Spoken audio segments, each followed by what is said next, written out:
NCAA Pick'em Boys 2024, Week 12. I'm your host, Gavin Lynch of the Pick'em Boys group. We got a lot to get into. You can tell there's a lot of new people. Special episode. But we got some business to attend to. First, picks are due Saturday, November 16th at 11 a.m. Central. First game, Thursday, November 14th at 6:30 p.m. That is Week 12. So if you want them games, go get them. All right, Week 11 standings. Not many people went positive. Shout out Cody being the only one going 4-1. A few little stragglers going 3-2, but the majority of everybody else is on the negative side. Lots of 2 and 3s. I think it's the most 0-5 we had. Shout out Zach, that's still in second place, I believe, and Peter going 0-5. That's why he's not on this show right now. And then overall, Steven, the boy that's joined us today, he is taken first with 34-21, followed by Brandon, second place, 33-22, and Tommy, 32-23, and followed by Cody and Matthew. All right, a couple games that screwed over a lot of people. Let's talk about the biggest upset of the week. On November 9th, we had ranked 4 Miami at Georgia Tech. Miami to win 11.5. Georgia Tech upsetting 28-23. What a freaking week it's been. And then also another great upset. We all know it was going to happen with one big team, so it happened with this one. Ranked 3 Georgia at ranked 16 Ole Miss, 28-10. Ole Miss banging that game out. Georgia was projected to win 2.5, did not cover and did not win. Last but not least, we have ranked 17 Iowa State at Kansas. Iowa State to win 3.5. Iowa State did not win. Another upset, 45-36. And last but not least, BYU doing it yet again for another week. Ranked 9 BYU at Utah. BYU barely squeezing in 22-21, but the spread was 4.5. They did not cover. Now we've done all that. We got a lot to get into, but first we've got to introduce the boys. As usual, we have the sports analyst, NCAA analyst, doesn't have a good record in pick'em groups, but he's still an analyst nonetheless, Jerry Stovall. We got special guest, Christian Crenwelge here. And we got Stephen McCarthy at the top joining us today. Boys, what is up? What's going on, man? It's good. Man, I can't believe you're giving me no credit for going 3-2 this past week. Like, you just gloss over the fact that I actually did something good and you're just going to overlook it. I'm insulted. Yeah, but also, isn't this like the second time this year you went positive? Yeah, it's like the Chris Paul meme where he's like he scores a 3 to cut the lead down to like 32. I have been positive more than twice. I will be prepared next time, but I think it did break a 2-week skid of going negative. And to speak about those mortal locks, which we're going to get everybody's today, Jerry, you and I are sitting at 7-4. And Peter, right. 5-6, loser as usual. Anybody got any opinions about last week? No. Last week was nuts. I said this last week. Every single week there is a major upset. Nobody believes me. It always happens. And there's not many big games this week, which means that there's an upset somewhere. You just got to go sniffing for it. I think you don't consider New Mexico State Aggies versus Texas A&M Aggies a big game is crazy, but whatever. It's not a big game. The spread's like 25.5. 39.5. Oh, it's more than that. 39.5. So 39.5. Yeah. That's pretty weird. I don't think we're that good. Anyways. But yeah, all right. Well, that's enough said. Let's get into a couple of games. We're going to start off with ranked 25 Tulane at Navy, minus 6.5. Steven, you got a take for us? Yeah, I was a little hesitant to even put this one on the board because we're getting to crunch time in our league. We only have 3 weeks left, and I don't really want to be giving people free picks, but this is definitely one I feel really, really good about. Tulane has covered their last 6 or 7 games. They're 8-2 against the spread this season. Their defense is real good. Their offense is getting better. I think they're top 30 in opposing rushing yards per game this season, and they're second in opposing PPA, points per attempt. So they're good. They're really, really good. I think Notre Dame kind of broke Navy's will to live a little bit. And they followed up with that loss to Rice the week afterwards after the weather delay. Wasn't a good look for them. And Tulane's got a good running back, man. His last name is Hughes. I don't know how to pronounce his first name. I haven't really watched much of them, but going over all the analytics, it kind of seems like this is going to be a lock for Tulane. They rush the ball really, really well. Navy has had some trouble stopping the run. Their D-line is very good at Tulane, and Navy's offense really hasn't done great against good D-lines. So I would expect another cover from Tulane. I think it's a lock. It's definitely a game I'm going to choose. And honestly, I think if everybody wants a point, they should probably choose it. The running back might get to 1,500 yards in the year with this game being how Navy's defense is. So, I mean, we'll see. I feel really, really good about it. I think Tulane makes the last 7 out of 8, to be honest. Jerry? Man, you say Tulane like you're a Midwesterner. Yeah, I was going to say the same thing. Just very, very quick with it. Tulane. No, Tulane. You got to drag that out. Remember, this is a New Orleans school. They got to go a little slow with it because of all the drunks on the road. But no, I mean, I like Tulane as well for this. I mean, they match up very good against Navy in almost every category. I think the one thing that really stands out to me is if you look at Tulane's offense, I mean, the points per quarter is all in their favor.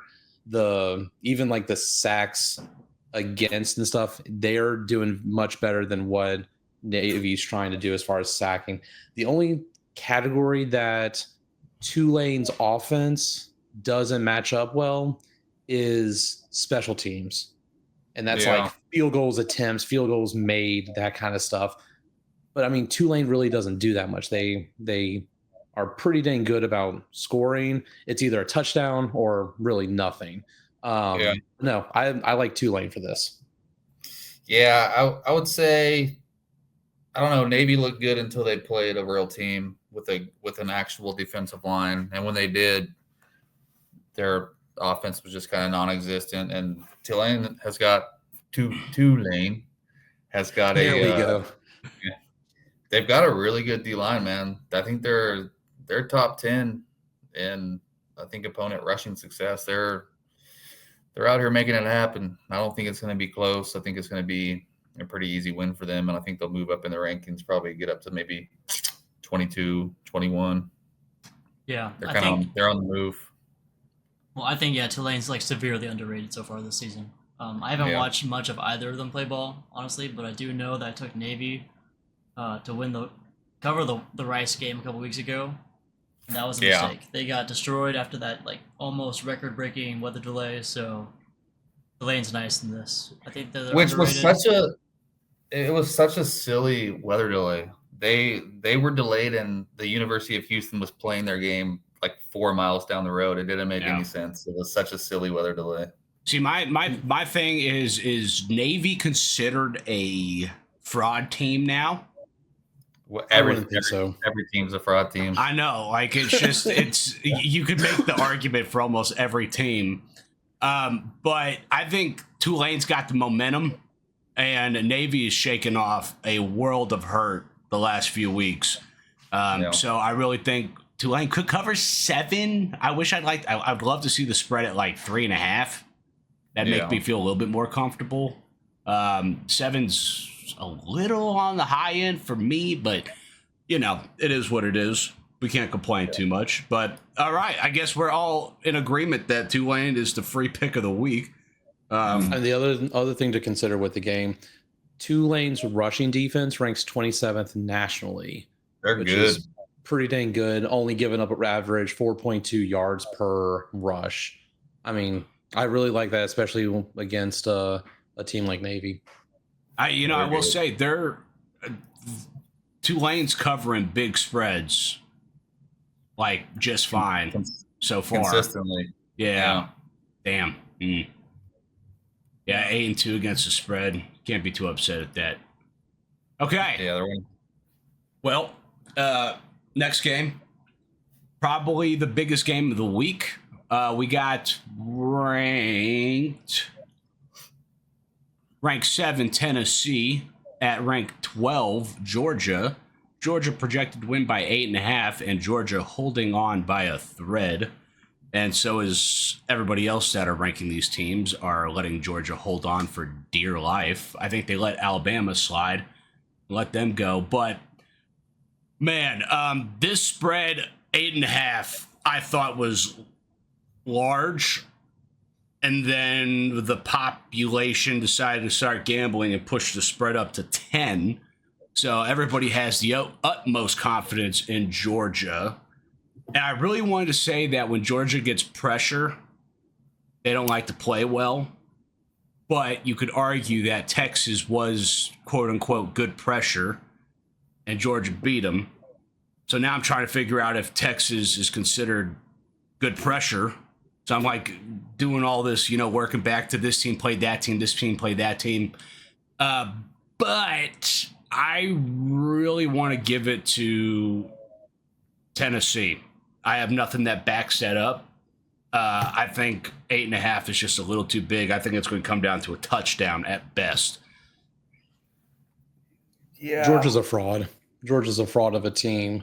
They have been on the downward slide ever since the Tennessee game. They pulled the Texas A&M where they had one good regular season game and national championship game for us. We're done. And they've just looked piss poor. Carson Beck is going to throw another 2 interceptions. They're going to have about 3 or 4 total turnovers for the game. Tennessee is going to come into the hedges fired up. Those Fighting Bobby Hills are going to be ready for it. Even if they don't win, a point differential like that, like a spread like that, is all for Tennessee. And as far as statistics are concerned, the only thing that Georgia's offense has over Tennessee's defense is passing. And we know that's Georgia's weakest factor right now because Carson Beck is terrible at passing that dang ball. If that's the only thing going for Georgia over Tennessee, yeah, give me Tennessee. Not only to cover, but to win. Oh, and Georgia covering only 2 of their games so far. I mean, they're just not a good covering team. So you could say it, they win. I'll grant you that. I just don't think that they're going to cover. But Jerry, I think your issue is that you're saying that Georgia's a fraud when the real problem is that Carson Beck is a fraud, right? The QB play for Georgia has been abysmal. But it really has. You're right. Word on the street is, get this, supposedly Nico Iamaleava, or whatever his last name is, might be out this week on concussion protocol. So the passing game from Tennessee might not be there either. Ooh, that's a good point. I didn't know that. Yeah. I don't know. Georgia's never been at a position that they're at right now in the past 6 or 7 years. They haven't had to, this is the bottom where they've ever been. They've never gotten below this. So I think a home game against a big team is going to bring out the best in them. I'm going to take Georgia. Yeah, man, I've been back and forth on this one all week trying to figure it out. I don't know. You think Georgia and you think that they're going to show up in the big game, but man, they haven't looked good. And a lot of people were trying to draw it up to Carson Beck not being good. But if you watch their games, it's really not just Carson Beck. Their offensive line looks like shit. They're not being able to run the ball well. They keep trying to make this screen, this little seam screen work, and they can't get the timing right. Their defensive line has given up a lot of plays. I don't know. It's confusing. It's a really confusing game for me. But then you think I don't want to bet against Kirby Smart, So this one is really, really tough for me. Tennessee's got a really great defensive line. Like Christian said, nobody knows what the deal is with Nico. I don't know if Vegas knows something that nobody else knows. I I can't really reason how Georgia could be a 10-point favorite in this game. It makes me think that he's not healthy or something's going on that we're just not, like, we just don't know. And even if Nico's healthy, like, when was his last really good passing game? He hasn't been lighting it up this year, except the first couple games. He had a good game. I think it was maybe Mississippi State, but the last game he played, he threw for under 200. It wasn't an amazing game by him. He's looked kind of shaky this year too. Honestly, I really don't know who I would pick in this game. This is a game I want to stay really, really far away from. Like, I wouldn't be able to choose. Got to pick. Yeah. I would pick Georgia. I think I would pick Georgia. Their secondary is extremely talented. I think Carson Beck has had a tough time, but I think he could figure it out. He's talented. We've seen it. If the Georgia defense that showed up for Texas shows up for this game, the other orange UT in the SEC team, then they're gonna win big. 100%. If they don't, and if Carson Beck is averaging like his stupid 3 interceptions or whatever he does throughout the game, it's gonna be tough. Really tough. The thing that I would be concerned a little bit about is Ole Miss's D-line is very good, and they gave Georgia big problems. And they gave Georgia, and when they got the ball, they had a short field a lot of the time, and that's how they won the game. It's not like they didn't really like march down the field multiple times and beat Georgia. They had a short field. They took advantage of it, and I think Tennessee's defensive line is better than Ole Miss's. So that could really be the game. Who wins in the trenches? So we'll find out. But if Nico is out, sorry Jerry, if Nico is out, their backup is a 5th-year walk-on who transferred from like UCF or something like that. Yeah, I've been reading he's going to play, but there's just a question of how healthy is he, you know? I don't know. If you make Tennessee very one-dimensional on the road, I don't like it. No, I mean, I'm reading an ESPN article right now, and I think Nico's chances of starting are quite good. It's dated today, just actually an hour ago, saying that he's questionable, which y'all know it's starting, questionable, uncertain, injured. So it's on the better part of it. But they said that he's dressed and practiced on Monday and Tuesday and did more practice on Wednesday than he had earlier in the week. So the sign is looking good that he'll at least play some role into it. I don't think it's as serious of a concussion or an injury that we saw with Florida's Lagway, but I mean, I'm still holding firm with Tennessee. I think they can not only cover but win. Yeah, see, that's why I think it's a surprise, or I don't think it's a surprise that there's a possibility that he's going to play. I mean, this is a tight situation for both Tennessee and Georgia, where I'm like, they would want their quarterback to be playing at one of the most important games of the year for them. I mean, this is a playoff elimination game, essentially. Maybe not. I mean, for Georgia, definitely. It's Georgia's elimination game. I think Tennessee might bounce into Georgia's spot if Tennessee loses. I don't know, because there's other teams. If other teams keep winning, it's hard to argue. Georgia's gotten kind of screwed, man. Georgia's gotten kind of screwed. They have, I think, the first record strength of schedule. They're all away games. I think if you give their schedule to Indiana or Penn State or Miami, of course, or anybody in the top 10, they would have at least 2 losses too. Or Texas. So, yeah. I will say this, and this is next level analytics right here for you guys. The last time Tennessee beat Georgia was in 2016 when Donald Trump got elected. I'm just saying. Ooh. Yeah. That's a stat. See, that's a legitimate gambling stat, that was for real. Back when both programs were in their absolute bottom. So now that both programs are in the absolute top, we'll see. Yep, it could be an omen. You never know. I like that. I'm on board with it. Okay, well, we are at a difference of opinions. I'm not going to touch this game. I know I'm the one that's taking it as the mortal lock, but I might sprinkle a little bit of money on it just so I could watch the game and enjoy it. But I'm not putting it on my card whatsoever. If you do, you're insane, but good for you. Last but not least, like I say every game, I think that there is going to be a high-ranked team dethroned, and I could possibly happen with this game right here. We have Kansas at ranked 6, BYU. BYU to win 3.5. Jerry, give me your aggressive take. Well, first, I want to address the fact that you can't watch football without betting on it. Correct. Is that what you said? Wow. And whatever happened to the good old days where you just watched whatever was on TV? So I've been thinking about this game all week long. I mean, it has been plaguing my mind. I haven't been able to do anything. Like, I can't work. I can't feed my girls. It's only been this game. And everything in my body, in my soul is telling me, just go with BYU. I don't even need to look into the analytics of it. I mean, undefeated BYU. They're 7-2 against the spread. I'm getting there, Gavin. Dang. I mean, going against a 3-6 Kansas, who is also 3-6 against the spread, and just dig into all of it. And then you look into like the offense-defense matchup. It's almost 50-50 if Kansas is on offense. And then when BYU's on offense, I mean, it's a little bit more BYU, but Kansas defense is still there.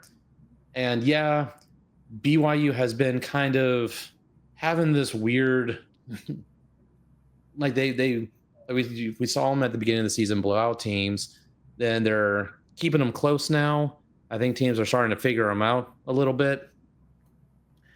And I was even thinking about it while we were talking about the other games. And it's tough. It's legitimately a tough one. Kansas seems like they've just been that close the majority of the time. And they have been 3-0, or the last 3 weeks they have won against the spread. One as close as 2 points. Say it. You feel it in your heart. I don't know if I feel the pick in my heart, but it's been weighing me. I gotta sip on my drink a little bit to think about it more. Kansas. Are you Jewish, Jerry? Is this why this is really pulling on your Jew strings? Dude, Is that what I said? they got the two strongest things going on. They got a Jewish quarterback and they got the Mormon church behind them. I don't think they can be beat right now. BYU. BYU. It's hard for me to imagine that Kansas can upset BYU. I'm going BYU. Jerry, you said that they were that close, right? In all these games, they've been that close to losing. Yeah. But if you look at the forecast for Saturday in Utah, I think they're based out of Provo, Utah. Is that where BYU is? Sure. Let's say yes. 30%. Yeah. I looked it up. 30% chance of snow on Saturday. Great. Ooh. So it's gonna be a chilly game. It's gonna be snowing, and they're gonna be home. Yeah. So that's why I like BYU even more. Now, if it was still BYU about 2.5 at Kansas, I'd probably choose Kansas. But I don't know, a home game, BYU playing as good as they are, it's hard to bet against them. I didn't even say BYU's been playing good. They've been playing lucky. I'm not saying they're playing lucky. They're playing good. They were lucky against Utah, which how did they squeak that one out without Utah's 8th-year quarterback? And Oklahoma State. They had to drive downfield and score a touchdown with 30 seconds left on the clock. So wait, who are you picking? I don't. You just gave arguments for both sides. I know. I chose against Kansas State, or not Kansas State, Kansas last week whenever they played Iowa State, and I got severely upset with that. That's not my fault. That's Iowa State's fault. They didn't execute. But BYU has been super lucky, and I think until they get unlucky, you just keep riding that ship. I don't know. I mean, would you say a 37-24 win against UCF lucky? I mean, I wouldn't consider it a statement. I wouldn't really consider UCF anything. I would say a 38-9 win against Kansas State a statement. Yeah, yeah, I would agree. That was your guys' best game of the year for sure. That was a great game. Yeah. Steven, what's your angle? I would just say, I don't know if everybody remembers before the season started how high everybody was on Kansas and Jalen Daniels and the receiver core they had and their running back. Bought College Football 25. They were one of the best teams to play with in College Football 25. They were a fantastic team. They have a ton of talent on their team. And I think that they've been in a bunch of close games this year. And I think that they have figured it out. I think that they're clicking now. I think it's a different Kansas team. Me and Gavin were sitting on the couch probably after our 7th or 8th. And after kissing. And we made out. But I told him, I said, Kansas is going to beat Iowa State. Kansas is clicking. They're a good team, and they've been a good team. I mean, they had that 2-point loss to Kansas State. They roll into Iowa State, and they beat them, and they look good. They put up a ton of yards on them, and they look good versus Houston. They look good versus Arizona State. They barely dropped that game. But like I said, I think that they're one of these teams in college football that's getting better every week, and I really think they've gotten a lot better over the past month. I think BYU is I know they're undefeated. Again, I think they're one of the teams that really haven't played much. I know Kansas State's on their schedule, and that is a really good win. They look good in that game, but I don't think their offensive line is that great. And I don't think their speed is outstanding. And I think that they got really fucking lucky versus Utah. They got really lucky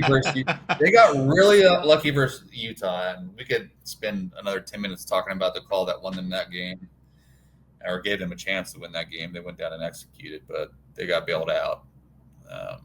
And I think that their time has come. I think they lose this week to Kansas, probably by 3 points.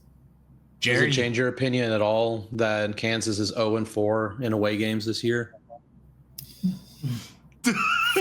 Typically, they've only had away games because their home field's under renovation right now, so they've been playing at Arrowhead for all home That's games. ridiculous. I mean, that's a good point. That's a good point. I mean, look, I'm not gonna. That might be why Kansas has been having issues this year. They're not in their home field, but anyway. Yeah, I'm not gonna. That's been so a rompus of a stadium. Yeah, I'm not gonna bet on it, but this would be the game that wouldn't surprise me at all if BYU were to get upset. Kansas is rolling. They're super talented. They're very athletic. They're getting better every week. And I think Jalen Daniels could be a problem. The only thing I would say is BYU, all the numbers, all the stats are leaning towards BYU to cover this game. However, there has to be a big upset of the week, and this is the only thing I'm riding on. Yeah. It's going to be BYU that's going to get upset by Kansas. Jerry, you got to pick, homie. Don't be afraid. I already did. I said BYU. Oh yeah, what was yours? I'm gonna say BYU. I think Mr. Right Defense. I've been thinking about it. I think are we taking BYU to win, or are we taking BYU to cover the spread? Cover. This is the cover. This is the cover. Pick them. Yeah, I mean at 3.5, it's almost basically a win. BYU is gonna win. I don't necessarily know if they're gonna cover, but they're gonna win. They've been working that magic with a Jewish quarterback and the Latter-day Saints. Do the cover. Yeah, and with the snow, all I'm saying is going to be a lot of things soaked. I don't know, man. I thought that weekend in Provo snow wasn't good to them, but we'll see. Hey, if Jalen Daniels can perform like last year, Jalen Daniels, or 2 years ago, whatever he was on fire, then maybe. But I don't know. I think those BYU students get rowdy on their non-caffeinated drinks and whatever they drink. I don't know. I think it's just milk. Yeah, milk and soaking. That's what they're getting pumped off on over there. It's my kind of night. What a great combination. I will say, I think we're lucky we're getting this game at this time when Kansas is going to be their most confident self after upsetting Iowa State. So I think it'll be a good game. I agree. I think it's going to be a fantastic matchup for the time. If it would have been any other situation, I think it would have been BYU by light years. But now, Gavin, how is this your biggest upset game? I mean, you have Texas, Arkansas. That's a big You have game. Clemson, Pittsburgh, Utah, Colorado. Which, I mean, we just got done talking about Utah being close with BYU. That's a potential upset there. Yeah, but I'm talking about high-ranked teams that are going to get dethroned. I do not think Arkansas dethroning a team. They beat Tennessee, didn't they? Yeah. Yeah. Taking down 2 orange UT teams in the SEC. Let's do it. I'd like that one. They're not Vanderbilt. They're not Vanderbilt like that. Vanderbilt you see what I did there? Down God, only Alabama. I'm done. What was that, Gavin? Okay, well, speaking of They're all not these Vanderbilt. teams, does anybody have any opinions on the top 10? So many opinions. No. Yeah. Notre Dame shouldn't be in it. Agreed, everybody. Notre Dame is fine. I need to pull up the latest rankings. I feel like there's just so many. There, you could make a case for almost every single team from Oregon. I feel like this year is like a true eye test situation. Like the playing field has never been more even. There's never been more teams that could possibly win the college football championship, in my opinion. I mean, Oregon, well, their best win's Ohio State, right? Ohio State barely beat I think a 4-5 Nebraska or 5-5 Nebraska. Texas gets hammered by Georgia, wins some very close games. Then you can go down the line. Penn State's played nobody. BYU's played nobody. Miami has looked like shit almost all season long, but barely pulled it out by the grace of gods and by the grace of the refs and by the grace of Campbell. And you could just keep going down the line and you could pick all these teams apart. I think this is like a true eye test. Okay, how about this? Biggest fraud team in the top 10 right now. Penn State. Penn State. Indiana's not a top. They deserve to be up there based on what they've done. I would take Alabama more of a fraud than Penn State right now. I think you're crazy to say Alabama's more of a fraud than Penn State. That's a wild statement to me. You put them on a neutral field. I think Alabama's taking that one home. Didn't Penn State play Ohio State just a couple weeks ago? And got blown out. Yeah, it did not look good. At home. They lost by 7 points. At home. They lost by 7 points. No, I'm not saying Ohio State scores a lot. Yeah, okay. I'm not saying that Penn State is. I'm not saying Alabama's more of a fraud than Penn State. I think it's Alabama's more of a fraud in the top 10 than Penn State is. Like, I feel like you could make a bigger case for Penn State. Was that the original question? Biggest fraud in the top 10? Yeah. Yeah. That was not the original question. Yeah, well, there was a question ago. Well, it is now. Bama's benefiting from having lost to probably one of the best Vanderbilt teams in history. So Alabama's the only 2-loss team that's in the top 10 right now. They have some great wins, though. They have some really great wins. They beat Georgia. Georgia, they beat South Carolina. You're not They beat wrong. Missouri 34-0. They absolutely took LSU to school. So they have some great wins. I would say more so that my top frauds are. I think I would go BYU first, and then probably be Penn State. Penn State held up pretty good with Ohio State, and that made me think that maybe Ohio State's kind of a fraud too because they've been in some close games. So I would say BYU is my first fraud. Penn State, I think, is going to get waxed in the first round of the playoffs, and I do agree. Yeah, but we'll have to see, man. I think you can make a case for almost every team that they haven't been tested too much besides Georgia, and they've lost those tests. So, okay, now since everybody agrees on Penn State other than me, top 25 fraud. Probably LSU at the moment. I would say LSU as well. It's not fair. They lost to people who are above them. I don't hate LSU. I don't hate LSU at all, man. I think that they just, for some reason, cannot figure out how to guard the quarterback run. And that's been one of the game. biggest talking points in our podcast. And Kyle and Cody ask me almost every week, is this the time that we need to get rid of Brian Kelly? Is this the time we need to get rid of Brian Kelly? It's absolutely an asinine question. No, unless he pulls a Bobby Petrino, we're not going to get rid of Brian Kelly.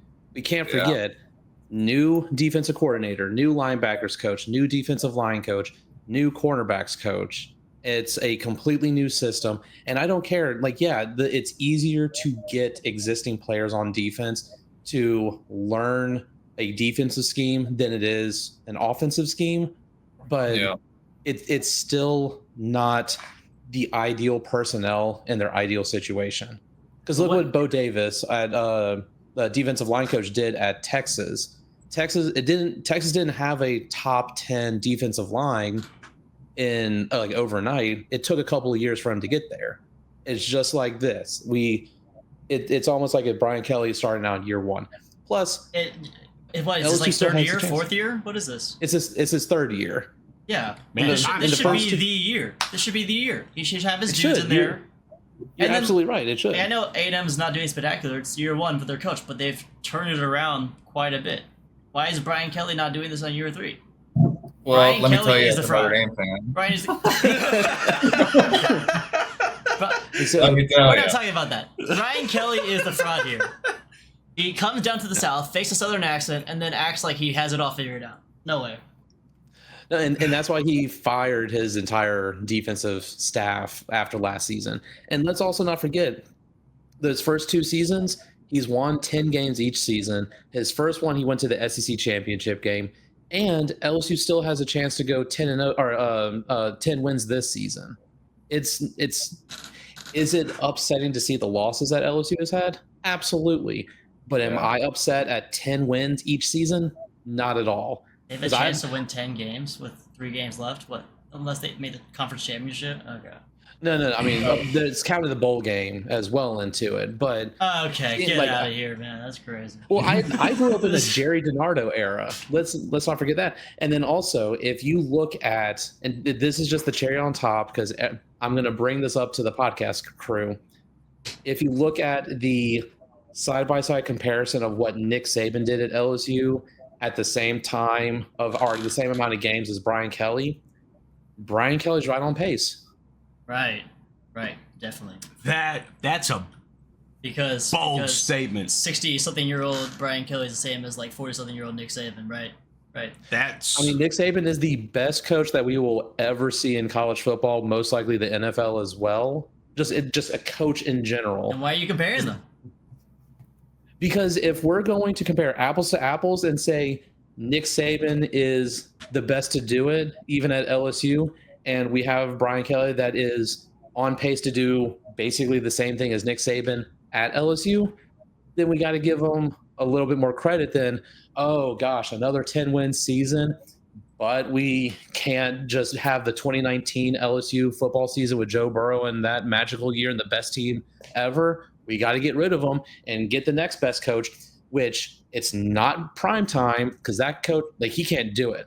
He can't do it at Colorado. He's not. What do you mean? What do you mean he can't do it at Colorado? He's literally doing it right now at Colorado. After this season, it's going to fall apart. Oh yeah, 100%. It is a cluster of a mess over there. I am censoring myself. It is a cluster of an issue in a situation over in Colorado. No one should want that in their athletic department. No, thank you.